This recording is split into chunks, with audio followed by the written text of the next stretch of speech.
Hello, and welcome to Smart Women Read Romance. I'm Juliette. And I'm Jessen. Today we'll be reviewing The Duke with the Dragon Tattoo by Kerrigan Byrne, the 6th book in her Victorian Rebels series. But before we dive in, make sure you subscribe to the podcast on your preferred podcast platform, and please rate and review us. Jessen and I would love to hear from you, so follow us on our social media pages at SWReadRom. Join our Patreon for access to exclusive giveaways, a look behind the scenes of our episodes, and exclusive content, including monthly videos where we answer all of your burning questions. Thank you also to our amazing patrons, Melina, Lexi, Danielle, Ashley, Stephanie, Justine, and Rachel. You girls rock. Yeah, you do. All right. So let's talk a little bit about what's been going on with you.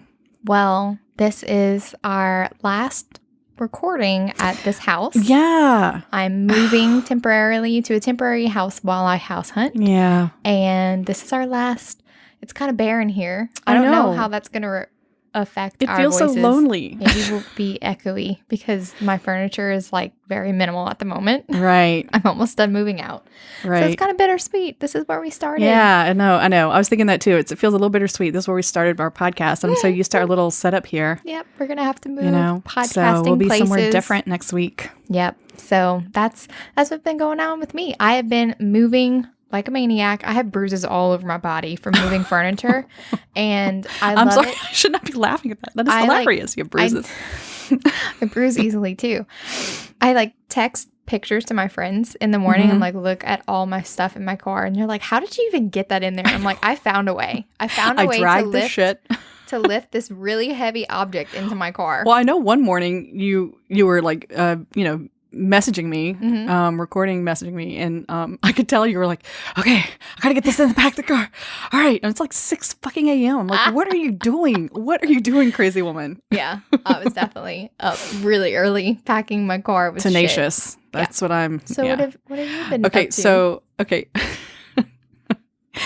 Something to know, you know this about me, but our family's into community theater. And so I've done some plays, but my husband likes the musicals. And right now he is rehearsing for Legally Blonde. Oh, yeah. Okay. And I love his part. This is great. Whenever you told me what his part was, I was like, this is perfect. Okay. He's going to rock it. So let me tell you, my husband, ex-cop, super kind of macho-y dude.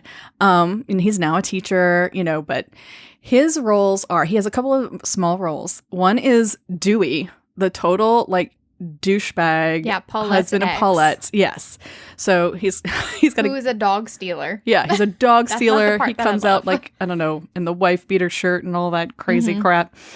But his other role is Carlos, the gay lover of the dude on Sand. I can't remember the other guy. The pool boy. Yeah, yes, the pool boy. He's the pool boy that says that he was having an affair with the wife who's up for murder. Right. So Kevin came home. He's like, Stephanie, this number I have to do. Oh my God.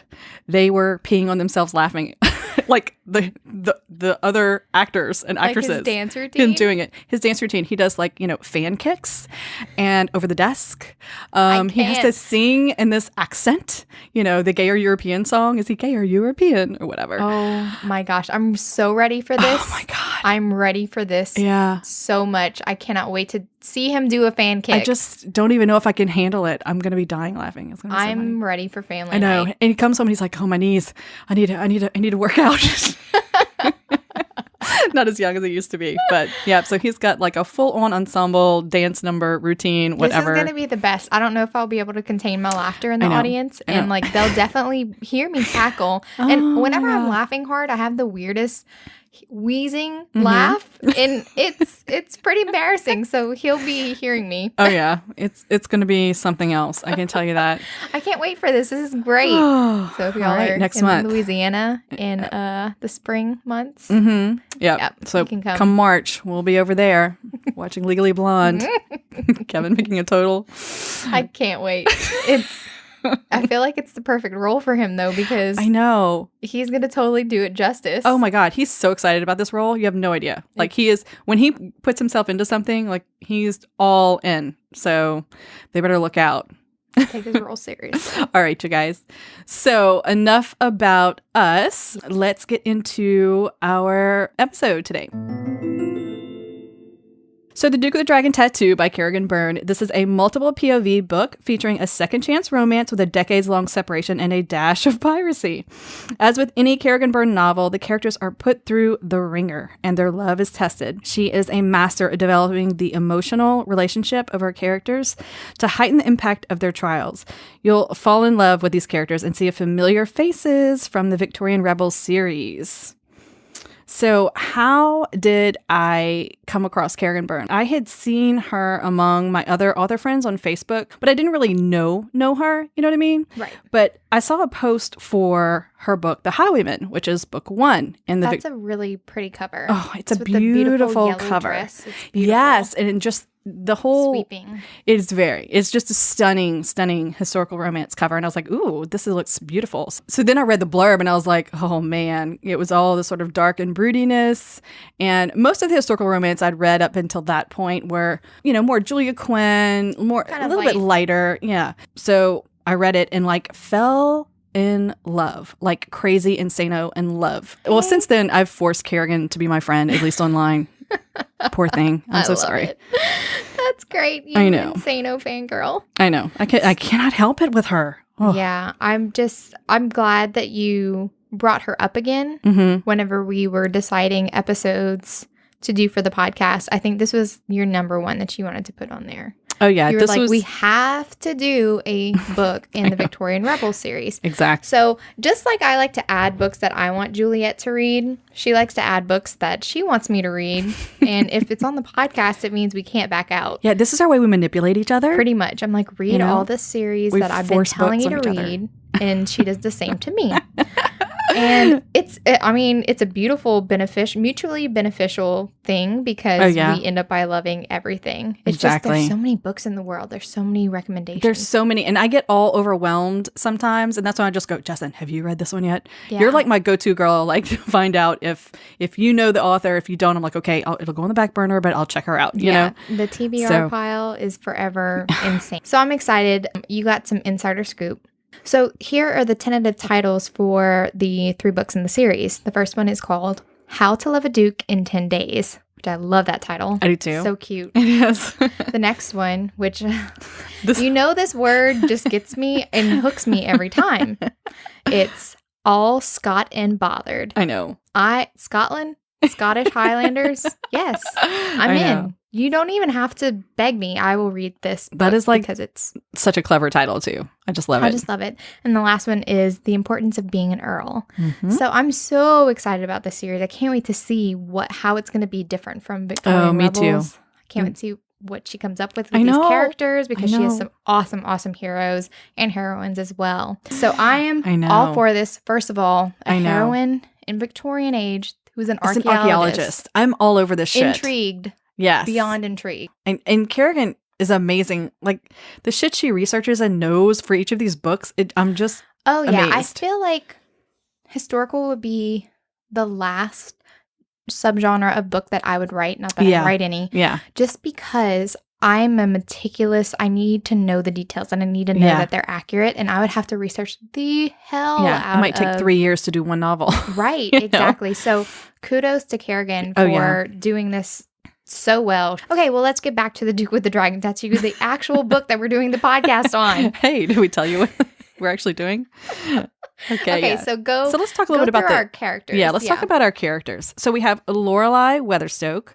We first meet her as a young girl whose compassion for wounded animals led her to rescue a badly beaten young man. Her own experience with her injured ankle has made her one of the most compassionate and caring women. A bond is immediately forged between Lorelei and the injured young man. The boy, quote unquote, the only name we are given at the start, has been beaten so badly that he suffers from amnesia and can't remember his past or even his own name. And so Lorelei christens him Ash, but their newfound connection is cruelly cut short as Ash disappears for 20 years, only to reemerge as the notorious pirate known as the Rook. You've been rooking me for ever. You're like, go read the Rook. You have to see. Like, who the fuck is the Rook? Oh my God, he's so hot. I love him. All right, so we get to the fun part. This is my favorite part, the spoilery part. Yes, here we go. If you've not read this book, we will spoil the fuck out of it. Yes. So go read it, come back, and just press pause. go read that real fast Yeah. and then hop back on over. Yeah, so go read it, come back, and come listen to us. All right. Okay, so now we are in the spoilery part, and Spoiler. let's start with the showdown, Jessen. Okay. I'm going to let you go first, and then I'll talk Oh, about mine. okay. You're going first today. All right. Let's hear it. I'm confident in mine. I think I know what yours is going to be, too. Well, I always think I know. Well, tell me if it's right. Okay. I always think I know yours, but you've surprised me a couple times. Okay. My favorite scene. It's not even between the hero and the heroine. Neither is mine. Okay. Which is, I mean, I've had scenes like this before, but yeah. My favorite scene is whenever the Rook, aka Ash, reunites with Dorian Blackwell. Yes. It's been a reunion in the making for several books. Mhm. We've heard about this boy since The Highwaymen. Right. This And is so exactly the scene I thought you were going to say, too. This is like the big payoff. This is the payoff. Like, they're finally together. Yes. The Rook has amnesia. He doesn't know who he is. And I'm like, yes, they're together. He's going to remember. He's going to remember. And it's lovely.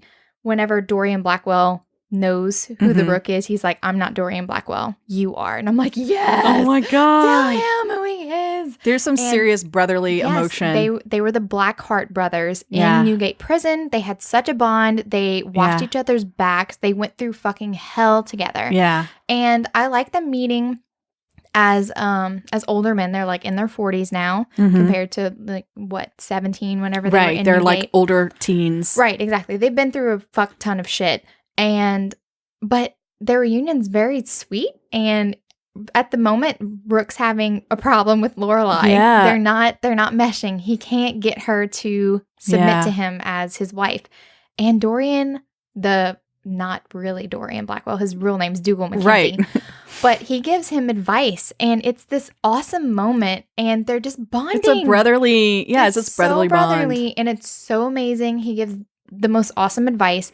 And I also like the Rook's like tentative, I like how you call me brother, or like you call me brother. And I was just like, oh my God. I know. I'm My heart here was for melting. The bromance. Yeah. I'm really here for the bromance. Oh, yeah. My heart was totally melting for the bromance in this one. So Absolutely. that's my favorite scene, Yeah. the reuniting Okay. of the Blackheart brothers. I think you might beat me in this one because I do love that scene. So one thing I really love in books, especially these kinds of books where they have like all of this angst and buildup or whatever, is serious payback. Like, motherfucking, I'm going to cut your head off payback.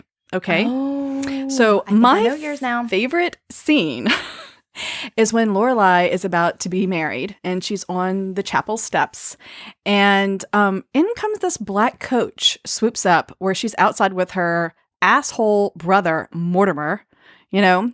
More on him later. Yeah, more on him later. And he literally, the Rook, pops up, and I think he says like one or two words and just stabs him, kills him. Kills him. Just, Done. it's over. It was so beautiful. It was like the most beautiful It was great justice, payoff. revenge scene I have ever witnessed. Right, because Mortimer is the reason why they had a 20-year separation. Exactly. So it's definitely amazing payoff whenever he just like, you're off the playing field. Yeah. Like Kerrigan did not mess around at all. No. And I loved it. It was so brutally violent too. I feel so bad for loving that scene, but I'm like, hell yeah, you deserve that. That's what I meant. Like, I have some serious, like, violent, I'd love for some violent tendencies. violent guys. revenge. But I can do it in romance and Sleep with one eye open if Juliet's there. Okay, so we're going to post this, as always, on our social media. On Thursdays, we usually give you a little time to listen to our podcast first. I also put them on our highlight reel, so if you don't catch it on Thursday, you can go click it and vote. Let's move into the breakdown, guys. Let's get into this. Yeah. All right. So in the prologue, we open in Newgate Prison, which it is a very familiar place. If you've read the Victorian Rebels series, a couple of our other characters have been here. Nasty ass place, by the way. And anyone serving a sentence here goes through unimaginable horrors. Like, it's very shocking, especially other books. I think the one that got me the most is The Hunter. Oh, God. Jesus, I just can't. Oh, my God. My heart. Anyway. Yeah, Christopher's. Oh, man. Anyway. Okay. Moving right along. Okay, so the boy we see getting a tattoo, which is done by a character named Walters, is of a sigil, a dragon with the words Nigre Aquae. Yeah, Nigre Aquae, which I'm like, I don't know what threw me off. I'm pretty sure it was that it was all caps, but how did I miss what it meant? Because whenever they do reveal what it means, I'm like, I'm dumb. I'm like, I am so dumb. Well, it's Latin. I'm sure I looked it up the first time, but I just kept plowing through because I was like, I need to know what happened. Right, and in the prologue, we also hear this tale of this like lost treasure. Okay, and that sort of talked to Bennett about a little bit and how important this treasure is, and he wants to find it. He wants to find it. Plans once he is out of Newgate Prison. Right, that's his plan, and he wants his friends to come with him. Right, which includes Walters, who's doing the tattoo. We do see Walters in the Highwaymen, and also his Blackheart brother, who is Dougal Mackenzie. Yep. Oh God, so good. And we learned that the boy serves a sentence for quote unquote Cutter's crime and someone else's crime. Okay, because he owed him after what had happened to Cutter's sister Caroline. Okay, and that's kind of all we know. Whenever you were reading this book for the first time, not rereading for the podcast, did you make that connection who Caroline was, or no, or did it just kind of slip your mind? It felt familiar. But you didn't know. I didn't know for sure, but it felt familiar. See, I don't know if it's because I read them all within the past 2 months, but I was like... Yeah, you read them all I knew right away who it was. So I felt, just for me, the impact of the reveal of who Cutter is was a little bit blunted. Just because if you read them all the way through and you know who Caroline is, then you know who Cutter is already. Yeah. So that was just a little bit... I was like, dang it, I wish they wouldn't have said... Caroline, if they would have just been like Cutter's sister. Cutter's sister, or... But anyway, it was a good payoff for you, and I like this connection a lot. Oh, I do too. I like this full circle connection, which we will talk about later toward the end of the breakdown. Right, and then we see another scene, a familiar scene that plays out with the guards calling him Dugan Mackenzie, and they practically beat him to death. They try to beat him to death. Right. You know? They're mistaking him for Dugan Mackenzie because they switched cells. Yeah, they switched cells for him to get the tattoo. Right. Because Dugan shared a cell with and Walters. I love how she plans this, like, it's all this circumstance. They just switched for like a night. Yeah. And it was that night that these, guards thugs can't come to kill him. You're right. Mm-hmm. Oh, man. So we switch point of view and we go to Lady Lorelai. She's riding in a carriage with her brother, awful man, and her father. When she spots an injured man in the road, at first she thinks it's a dead person. Right. They think it's a corpse laying in the yard or something. Exactly. And then they find out, well, he's moving. He's not dead. And Lorelai, she likes rescuing wounded animals. So she was like, we have to help him. We have to get him to a doctor. And her brother and her dad get him into the carriage, and her brother is so cruel. It's ridiculous. They call her Duck, and she doesn't like the name. You don't know why at first. I know. And then he calls her a cripple, and so we're like, okay, well, something's wrong with her. Yeah. And apparently it's something to do with walking, because she was like, well, you can't get out and help or something like that. Yeah. So her nickname is basically making fun of her. Yeah, how she walks because she waddles. And I'm just like, I hate you already. He's horrible. He says a lot of nasty things, and I won't say all of them because it just makes me angry thinking about how horrible he is to her. But whenever the man is in the carriage, Mortimer does observe, well, he can't be a full-grown man because he doesn't have as much pubic hair. Oh, that's right. I was like, he's trying to embarrass Lorelai. This is the whole point of his awfulness. But anyway, Lorelai kneels down next to him and grasps his hand and says, don't go, stay here with me. And he like grasps her back. And whenever they're like, well, you need to sit, and she tries to sit, he like tugs her back. And so I'm like, ooh, instant bond forming. Yes. I felt that. Yes. I felt it so much. She's like pulling him back from death. Right. And then she spots his tattoo, this tattoo on his forearm, but it's partially destroyed because he has burns all over him. And we later find out that they like threw him in this like pauper's grave sort of thing. Yeah. Like this mass grave. Yep. And they poured lye all over them and like lit them on fire. It's and he survived. Jesus. He like crawled out of there. But I think it rained that night. So it was raining, and so it doused the fire. It like him not another be circumstance that sort of saved him. Yeah, like fate. God, it was awful. But anyway, the boy recovers because he is drawn by her voice. He doesn't know who it is because his face is kind of burned, so they wrap him up. He has amnesia, and her voice is what grounds him. And when he finally lays eyes on her, he just knows that his heart beats only for her. That's what he says. Yeah. He is already committed, and I'm like, I'm here for it. I'm here for that instant connection. And if you go through something like that, I totally understand how this bond forms. And Lorelai's so compassionate, and she like has been feeding him and talking to him. Yeah. And I love this whole time. He's, they've got bandages around his eyes and everything. And he falls in love just hearing her voice. He's never even laid eyes on her. He doesn't fall in love with her physical self. He falls in love with her voice and her compassion and just her personality. Yeah. So awesome. Points for him for loving her. And then whenever he sees her, he's like, yep, solidified. Love you. But her brother teases her about her rescuing wounded animals. And she's feeding him at the time. And her brother mentions like about the rabbits, and he killed the rabbits and he put them in the stew. Like these were animals that she had saved. Yes. Like, and he did it to make her squirm, like she ran out of the room and was like throwing up. What kind of sadistic asshole He is does evil. this? He is so evil. Yeah. And he's basically a sociopath. Yeah. In so the Victorian. The boy makes this observation, and he thinks to himself, he makes a promise to himself that one day he's going to kill Mortimer for making her cry. And I'm like, fuck yes. And so he does. I'm like, hell in one of the most epic scenes ever. Yeah. Yeah. So, and he doesn't know his name or anything. So Lorelai gives him a name and a birthday. And she gives him the name Ash for the Tree of Life, which heals the sick and protects the innocent. And I thought that was really lovely. I like how she named all of her animals like great names for them to like live up to, because she felt like if you had like a purpose, a goal, something, it would like it would help life them. Worthwhile. Like she heals them spiritually in a way, Yes, it's just like so sweet. So she's very innocent and sort of, I don't want to say childlike, but she shows him her menagerie of wounded animals that she's nursing back to health. And one of them is a raven. So, which was very cool. He asks her about her injury because her ankle was broken.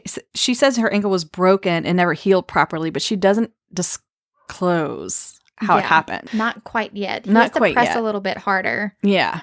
But he knows. He already knows. He knows that Mortimer did it in some way. He's very observant. He's like, he has to be responsible for it. And this did remind me of Game of Thrones, the Hound and the Mountain. Yes. Yes, and the Mountain burned his brother. It is revealed later the reason why Mortimer broke her ankle was because she was playing with one of his toys. And so he came and just broke her freaking ankle. And broke her ankle. And her father never called for a doctor to heal it. That's what makes me crazy. The father never called for a doctor because he didn't want his son to get in trouble. He didn't want any embarrassment.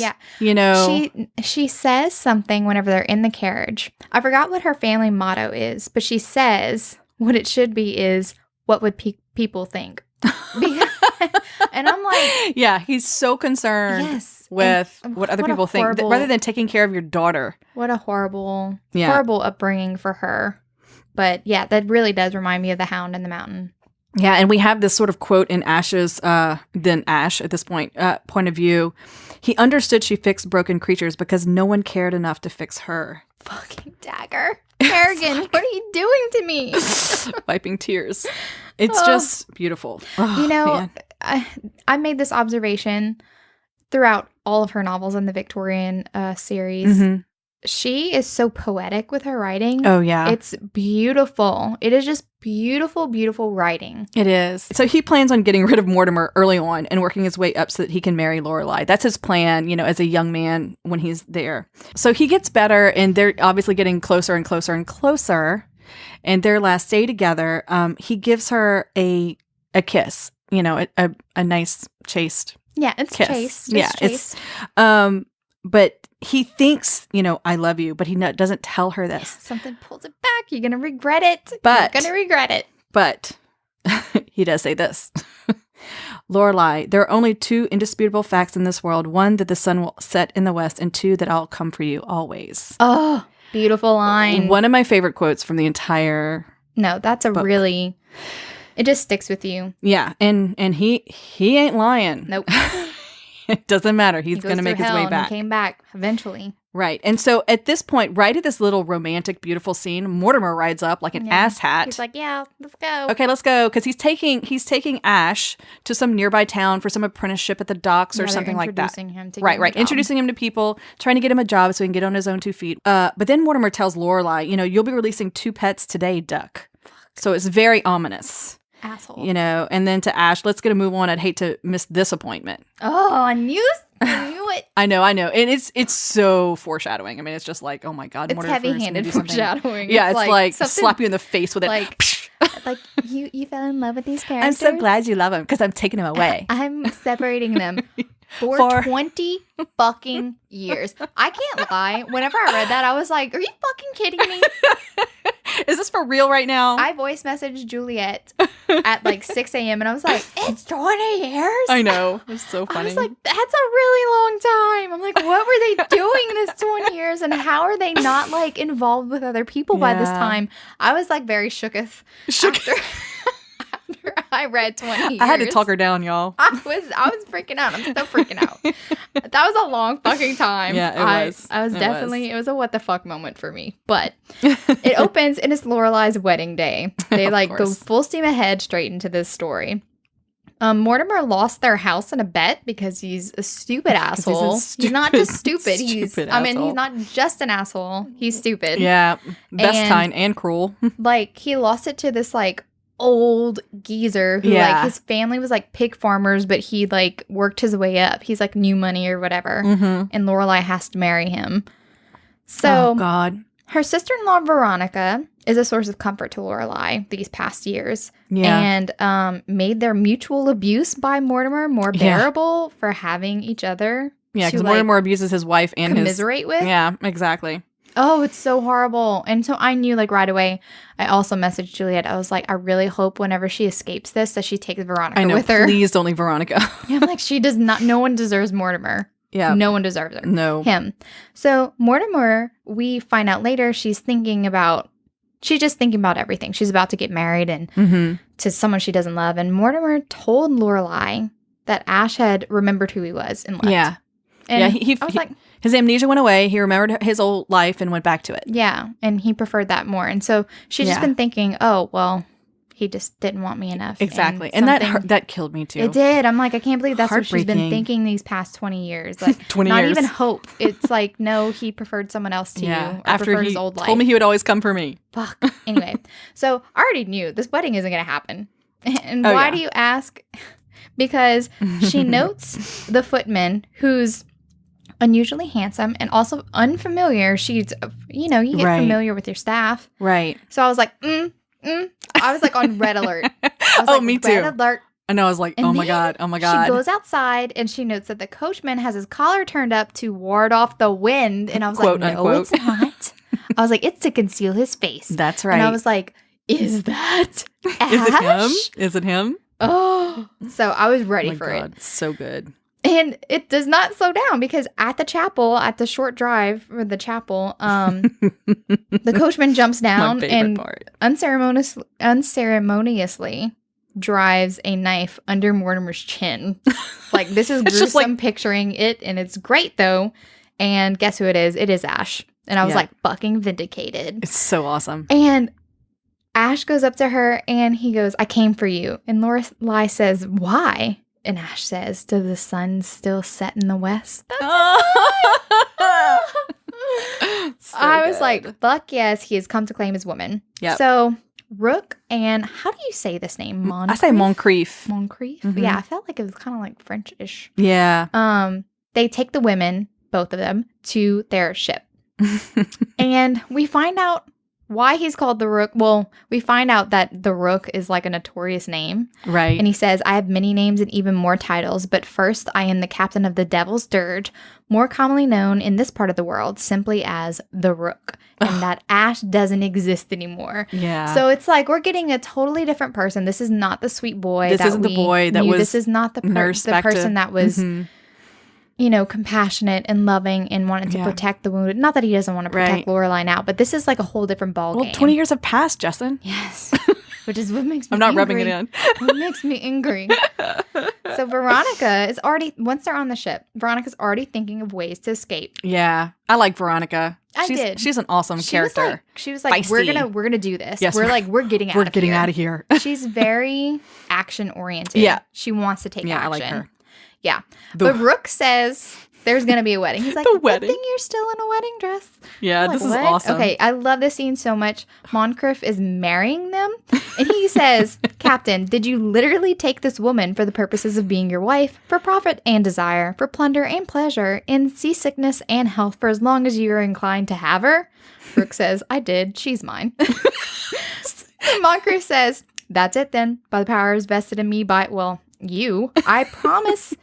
I pronounce you pirate captain and wife. Felicitations to you both. You may kiss the bride. I'm like, this is great. The best ever. Okay, so I loved Moncrief. Yeah. He does something kind of almost irredeemable toward the end. Yeah. And like I'm conflicted about but that's how the key. I now. Almost irredeemable. But like I don't know. I felt like it was almost too far. I don't know. We'll have to see if he is redeemable or not. But at this moment, I was all for him. I was like, this dude is hella funny, and I like his sense of humor. It's just great. He was a fabulous secondary character. After the wedding, as much as Lorelai missed Ash, she can't really reconcile the boy that she knew and fell for with this hard man with just villainous reputation. Right, because everyone knows the Rook's reputation. Yeah, the Rook is, like you said, notorious for being... his crew's known to be like... deadly, murderous, pirates. But he tells her that he survived and crossed horizons for her, and that he came for her the moment he made his way back to England. So he has been apparently across the globe all this time. Well, yeah, and I was like, whenever he was like, yeah, the moment, I'm like, well, where have you been for 20 years? Yeah, I will never get over this. Yeah. I will question this for the rest of my life. I know. And I'm like, why didn't you come sooner? What the fuck could have possibly held you back? I know. He has a good reason. But he does. Yeah. So we find out that Mortimer drugged Ash that day, that fateful day, and sold him to a merchant ship. He basically what they call Shanghaied. Which I cannot help but read that word and think of Nicki Minaj because she has Why? a song like that. She has a song that's like Shanghai. It's literally. Oh, does she? So anyway, that's just like, yeah, that's me. Yeah. Okay. That's pop culture. Pop culture reference. Entering into my historical romance reading. Okay. Nicki Minaj is nowhere in the book. No. Just hell FYI. Okay. So Lorelai doesn't want to submit to him because she's like, she can't find Ash behind this, dead-eyed predator. It's like, I think if I was her and having to live with Mortimer for 20 years. Right. I would fantasize of what it would be like to be taken away by Ash again. But then this person comes in that kind of looks like him, but doesn't act like him. And it's hard to reconcile that. Right. It's hard and he's to be cold and distant. Like, this is not my fantasy. This is not. You're not the one who was supposed to come back for me. You know, that's supposed to be Ash that was supposed to come back for me. Yeah. Mm-hmm. Right. Lorelai mentions that Veronica would know where the lifeboats are because her father was a wealthy shipping magnate, so she would be knowledgeable of the boats and how they could sort of like get out of here. Yeah, navigation, the sea. Yeah, this is all in her sort of like point of view. Veronica's looking through the window and she's like, well, this is a type of fog that it's right. She even knew something about the tides and everything. Yes. She knows her way about it, which I thought that was super cool. Yeah, it was awesome. She's resourceful. She's a cool character. Yeah. So they almost escape, except for Barnaby. She sees Barnaby and she remembers him from her home. Yes. And he was the guy who took care of the animals, especially her lame animals and everything back at the house. She's like, oh no, they captured you too? They captured Barnaby. I'm so sorry. I knew right away. I was like, oh no. He was their spy. He has a plant the whole time. And so then she's like trying to save Barnaby. It's like, oh, you're trying to escape. I can't let you, but I really like you. And I don't want to get you in trouble. But it was the cutest I really like that scene. It was so cute because she was so worried about Barnaby. But Barnaby was like one of Rook's men who'd been planted years ago. But then we kind of get a hint that he's been watching her for a while too. So, but I did love, a reference to one of our favorite myths. Red alert. Red alert. Persephone. One of my favorite and subjects. Hades. Oh my God. Yeah, Persephone and Hades. Anytime that comes up, I'm like, I will not listen to any other version of the story besides it's a love story. Exactly. Because that's my headcanon. I know. And Same. Thank you, Rachel, for creating Lore Olympus because you fulfilled all of my fantasies. Yeah. Once again, if y'all have not gone to check that out, you need to. Yeah. So we have this quote, if he was lord of the underworld, was she Persephone then, a prize to be claimed, an unwilling bride to be dragged down to the depths as his consort? Oh, Lorelai, you're so dramatic. I don't know. I was all into it. I'm like, I'm with you, girl. Yeah. Go with your dark underlord. See, but we like this dark underworld type. I'm like, yes, take me, king of the underworld. And she's like, no. And I'm like, no, let him take you. Go with him.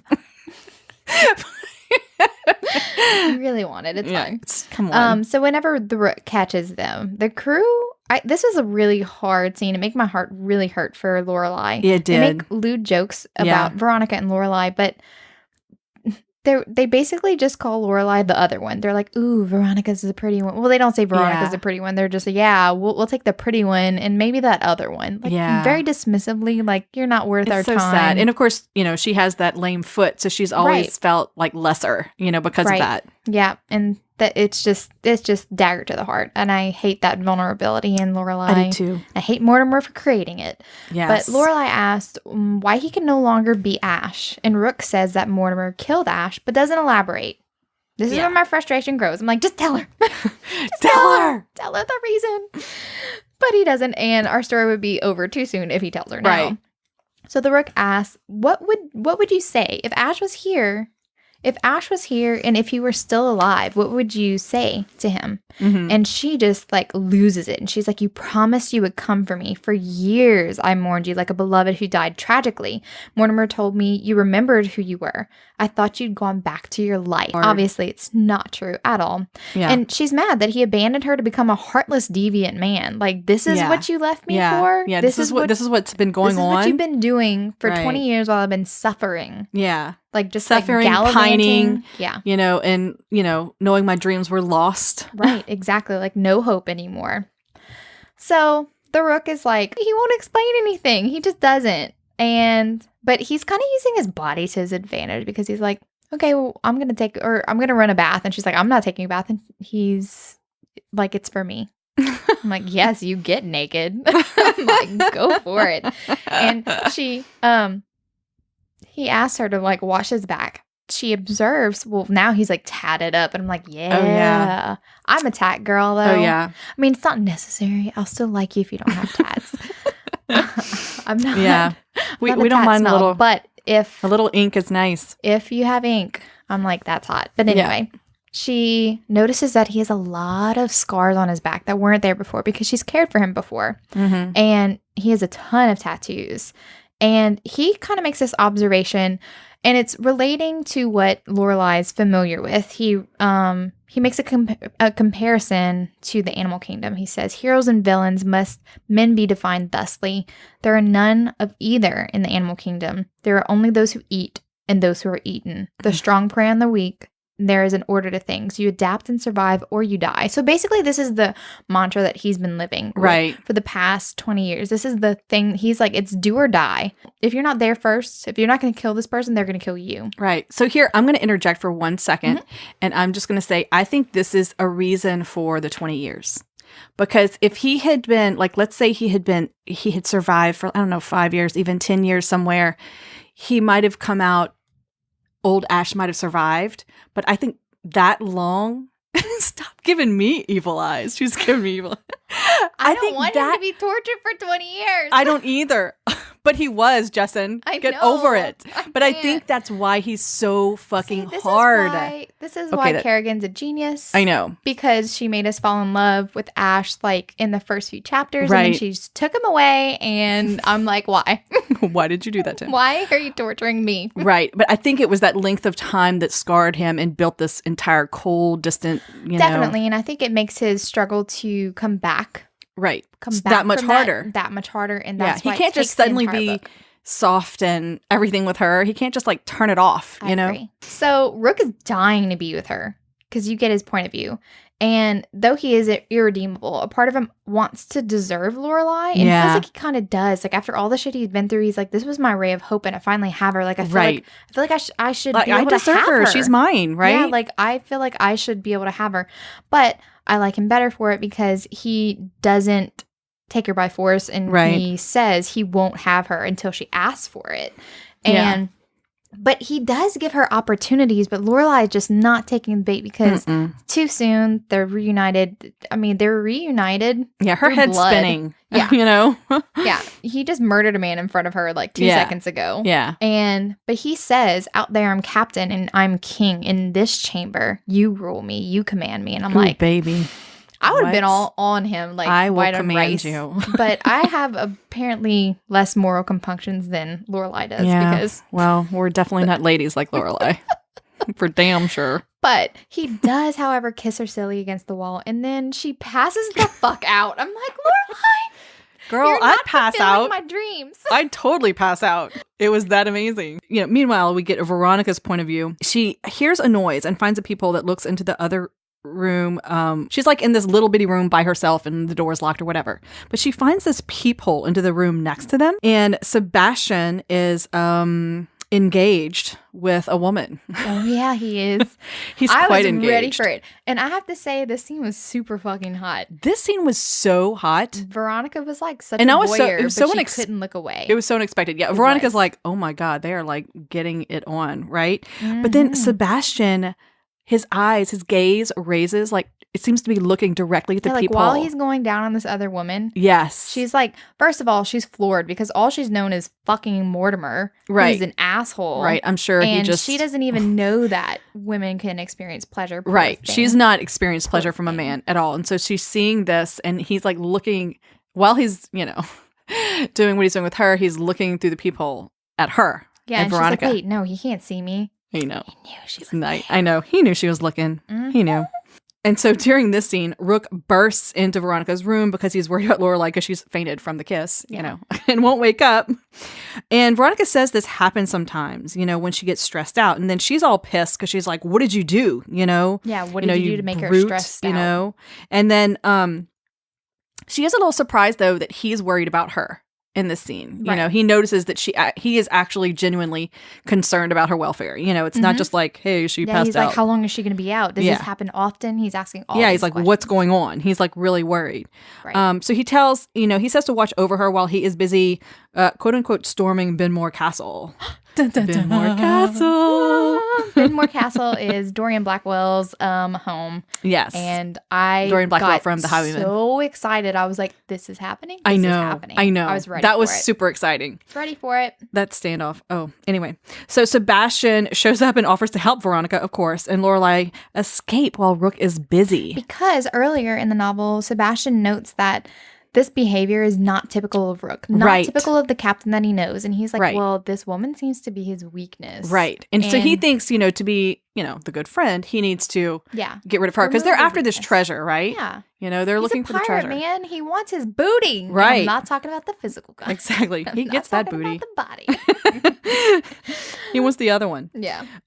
So Rook plans to storm Benmore Castle, but Dorian Blackwell is surprisingly expecting him. Oh, yeah, he's ready. And so this is back to your showdown scene. Well, actually, it's kind of at this part. And I love how there's sort of this standoff between his men and his men. His men and his men. Right. You know. How did you feel whenever did you make the connection already that this was Oh yeah. Okay. Oh yeah, I definitely knew. So I was hyped about this scene. I was freaking like, you know, you get the butterflies for like the hero and heroine. I was getting the butterflies for the two brothers. Yes. You know, this was amazing. And the way Kerrigan Byrne describes them looking at each other and sort of this recognition or whatever going on. It's like the Rook's head hurts. Like, because he's like, this name, Dorian Blackwell. It's like, it's ringing a bell, but I can't grasp it. It's like right there. So good. The Rook is looking for Frank Walters, who he discovered was the person who tattooed the dragon on his forearm. And he wants to know, he still wants to know who he is. And I don't blame him. Like 20 years of not knowing who you are. Yeah. And like I said, he feels a slight recognition every time that Dorian Blackwell, that name crosses his mind, but he still can't remember, and he's like on a quest for that. Right.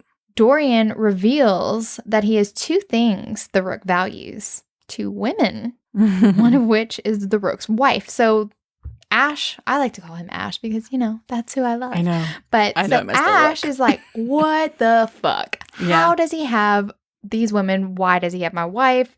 And he was like, yeah, they just washed up on a boat on my shore and I have that. He's so just like now furious. he's in a bind. The Rook's in a bind. Yeah. Sebastian's like, storm it.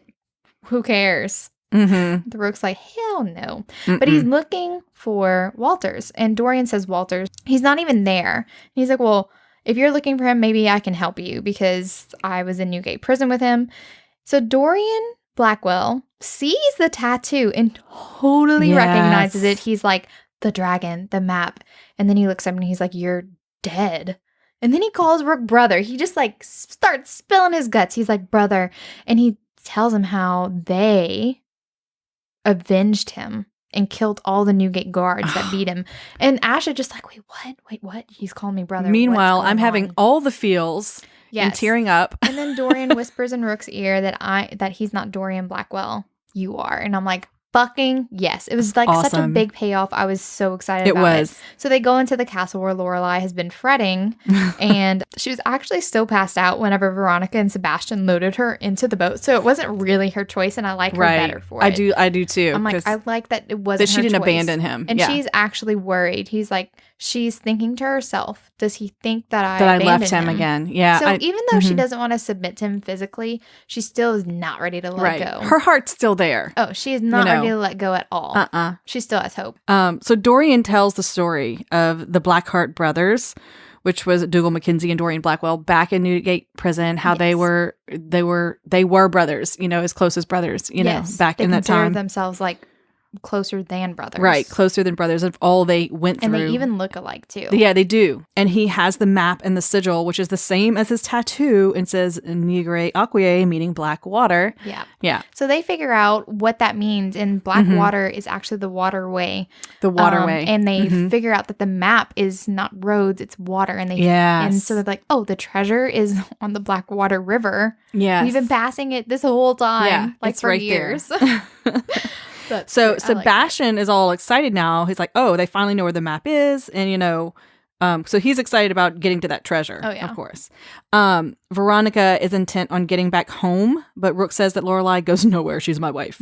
She's mine. So we're back to that.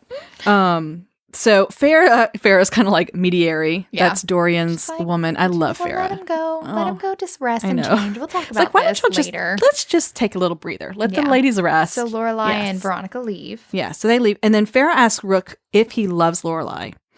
And so... This is the type of men, like you said. Yes.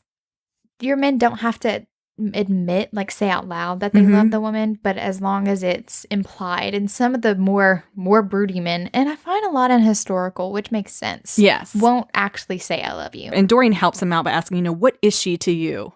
And I know we kind of talked about this because we both love Stephanie Loren's Devil's Bride. Yeah, that's a little bit like that situation. He doesn't want to admit that he loves Honoria. Right. And he doesn't say it out loud to her, but it's the actions. It's the actions that are speaking very loudly. Yes. So Rook tells Dorian that Mortimer sold him into slavery and that he worked to get back to her. Like he's been trying all this time, but every time he would try to get back, something else would happen. Yeah. You know what I mean? And so he's been on the seas for all this time, basically trying to get his way back. From around the globe. Dorian observes that Lorelai is shy. He's like, she's a little shy and advises Rook to show her your wounds. I like that part. This is my part. This is my whole scene where the advice part and it's so good. I know. So that she won't fear him and then will be able to accept her desire for him. Right. So basically it's like if you let her understand why you are the way you are. Why you're so scarred. Bare your soul to her. Yes. Then she'll be able to accept that she does desire you. Like, we all know that she does desire you. She was, like, really, like, screaming at Dorian Blackwell, like, don't kill him before he went out to go meet Ash. So we know this. And I love Dorian says, they need to know we are human. Speaking of the women. Yes. They need to know we are human because eventually they will require you to love them and you'll find you cannot help yourself. Rook ends up saying, that he doesn't want to take ownership of the name Dorian Blackwell. Yeah, like, that's your legacy. He's like, that's your legacy. That's not me anymore. Yeah, I don't feel an affinity to that name. Yeah, so he's like, you keep that name. And he calls him brother. Yeah. That He's was like, the I like that scene. you call me brother. So Rook talks to Lorelai. He goes up there. He wonders why. He's like, well, why do you faint? First of all, I was like, yeah, why What's do going you on? faint? But she's done it ever since her leg got broken. And It's kind of like a result of a panic attack. It's kind of how I see it. PTSD. It's like PTSD. Yes, It's like yes. how she responds to stressful Stress, situations. trauma. And she said that it didn't happen while Ash was there at the house because she felt safe when she was awake. And I was like, oh, that's so Thanks. Another dagger. Lorelai. Just I kill me know. then. Kerrigan just like killing me. I know. Thanks. But he then opens up about what exactly Mortimer did to him, and that he was a slave for 15 years. Yes. So he was a slave for the majority The majority of of that time, he was a slave. Yes. And he couldn't get away. Right. But apparently he's like a type of good pirate. I mean, like he's not like good to the bones, but he like takes from the slave run ships and all that. And so Lorelai's like justifying it. She's like, oh, okay, yeah, like I can get on board with this. Like this was horrible. Right. And, but God, what he's gone through is like so horrible. And he says, I've had so much taken from me, my freedom, my dignity, my humanity, my name, my memory, myself. But your brother took from me the one thing I couldn't get back, the only thing I truly wanted, time. He wants time with her. Like all of the years that they could have had together, completely taken away by Mortimer. And I think I'm like, yes, I feel this too. Years. That is the most heartbreaking part of this entire they could story. Have been together for. Could you imagine what their love story would have been like if they were just able? But it wouldn't be a Kerrigan Byrne novel if they were just there. If they just lived happily ever after, and she raised her bunnies. Work for it, and it was awesome. Yeah. So he then tells her, surprisingly, I was really surprised about this. He then tells her that he is selfish. He is brutal. He is cruel. Like, don't try to romanticize me. Yeah. And he won't be her jailer, and that she and Veronica can leave in the morning and will be cared for. And I'm like, what? You're just letting her go after all that? Don't let her go. So, yeah, he just walks out the room. But later on that night, Lorelai is woken up in the middle of the night. And it's because Ash is having one of his nightmares, which similarly happened whenever she was taking care of him. Yeah. So she volunteers to go to Rook because she is familiar with what happened, and she thinks that she has the best chance to bring him out of it. So she does bring him back from the nightmare, and she does it by putting her hand over his heart, which is what she did whenever they were younger. Yeah. And he's brought back, and whenever she moves her hand, like he didn't want her to move it, she sees it's a tattoo of her freaking lips over his heart because she kissed his heart. Yeah. Whenever they were younger, and says that she would heal it too. Oh, God. And so this is confirmation for her that Ash is very much still alive and loves her, and even he though still he doesn't loves want to her. admit. Like he thinks he's irredeemable. He thinks that part of him died, but it's really not. A part of him doesn't think that he deserves her with all the stuff that he's been through. Done. Mm-hmm. He wants to be better for her. But Lorelai finally gives herself to him. She's like, this is it. Okay. Done. This is now my confirmation and take my virginity. And I'm like, yes, girl, take it. Yeah. Now it's time to consummate the marriage. Yep. That pirate marriage.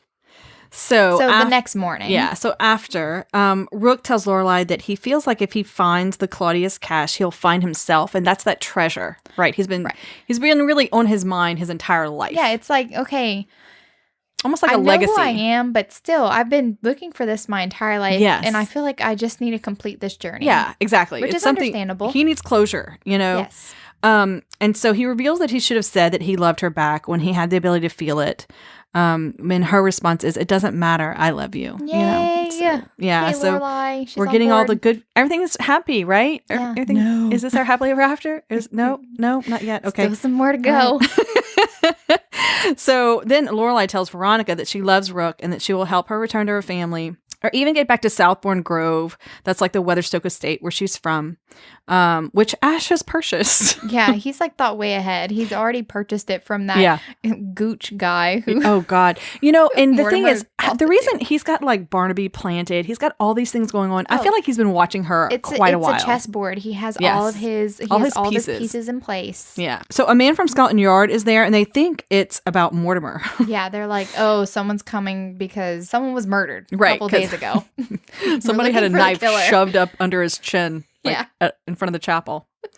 It's awesome and amazing. Okay, So but it's Chief Inspector Morley, who we know very well. Okay, Yes, and Dorian we do. as well.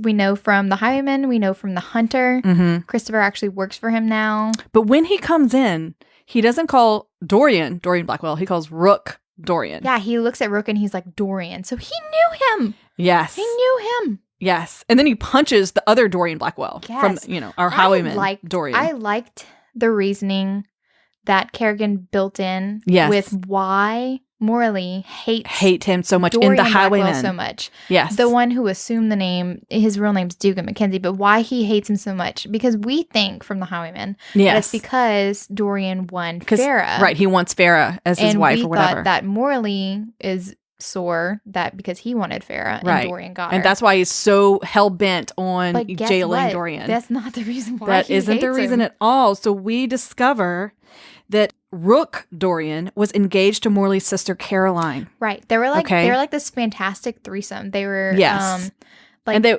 working class on the streets kind of kids. And apparently Inspector Morley was like this amazing pickpocket. Yes. So he was a criminal. He was a criminal and they did criminal things together. Mm-hmm. And the reason why he hates him is because Dorian went into Newgate Prison to he basically took the fall after Caroline was murdered. Dead. Mm-hmm. Inspector Morley was about to get arrested and Dorian created a diversion and let the cops catch him. And so the day that his sentence was supposed to be up, Morley was there. He was like ready to welcome his brother back out from prison, not his real brother, but his blood brother.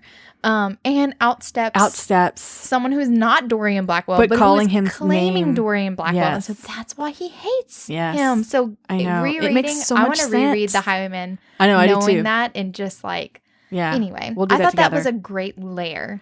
I was like, ooh, I like it. It was great. That was the reason why he doesn't like him. That's some serious planning she did way back when. Yeah, but this next revelation that Rook remembers. Oh, yeah. After Morley points out. About Caroline. Lorelai looks like freaking Caroline. Yeah. And Lorelai's like devastated to hear this. Yeah, because Dorian was supposed to be engaged to Caroline. Right. And then she was killed. And they said it out loud. And so Lorelai hears this. Yeah. That he did have another love. Yeah. And so that's devastating. Yeah. That is so devastating. It's so sad. So she's thinking she's just a replacement. Right. She's like, oh, well, did he really love me? Or I was just like a ghostly reminder of the person that he really loves. So she's despairing and she'd left and she thinks that she's being a fool and she thinks the reason why he cannot say that he loves her is because he can't feel what he only feels for Caroline, which this is not true. This is not true. But someone is in the shadows because Lorelai has left the room. Right. And someone's in the shadows and they grab Lorelai, knocking her out.